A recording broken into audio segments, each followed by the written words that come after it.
ตกลงว่าเป็นงัวบ่นี่หรือว่าเป็นหมาแลน้ำกลต่อยผู้ใดที่ว่าติดตาม2ของข่อยก็คือสิเห็นเนาะว่าข่อยได้ลูกงัวมาเลี้ยงแบบบังเอิญก็คือสิแม่นเรื่องโชคชะตาที่เฮ็ดให้ข่อยพ้อกับงัวตัวนี้ข่อยสิบ่เล่าคืนเด้อทุกคนว่าได้งัวมาจากไสถ้าอยากฮู้ไปเบิ่งคลิปย้อนหลังได้อยู่ใน2ของข่อยนี่แหละแต่มื้อนี้ข่อยสิมาให้ทุกคนได้เบิ่งพัฒนาการของงัวตัวนี้หรือเอิ้นว่าเฒ่าโศกก็ได้เด้อทุกคนชื่อเพิ่นเฒ่าโศกมีโศกมีไส้เด้มาอยู่ก็รับโศกสำหรับมื้อนี้เนี่ยเพิ่นมาเที่ยวไกลพี่แหละออกมานอกหนทางใหญ่ข่อยก็บ่ฮู้คือกันว่าเพิ่นออกมาได้แนวใดคือสิแม่นเพิ่นนำฝูงงัวมานะ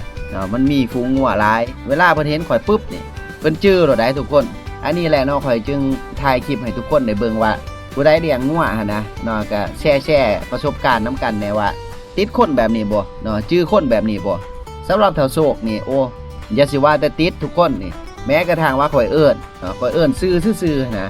มันก็งวกแล้วมันก็แล่นน้ำกลเนาะมันเป็นอีหยังที่แบบมหัศจรรย์ได้ทั้งที่ว่าเป็นงัวเนาะแต่ผัดจื้อคนและก็เข้าใจอีกได้เนาะเวลาเฮาเอิ้นอีจังนะคือเพิ่นเข้าใจหรือว่าข่อยคิดไปเองบ่ทุกคนผู้ใดมีงัวแบบนี้หรือว่ามีสัตว์เลี้ยงประเภทใดที่มันแบบลักษณะเป็นสัตว์ใหญ่นะก็คอมเมนต์แลกเปลี่ยนกันได้เด้อทุกคนเนาะแต่หวังว่างัวของข่อยเนาะที่ถ่ายให้ทุกคนได้เบิ่งนี่คงจะสร้างความประทับใจให้ทุกคนที่เข้ามาเบิ่งคลิปข่อยเด้อ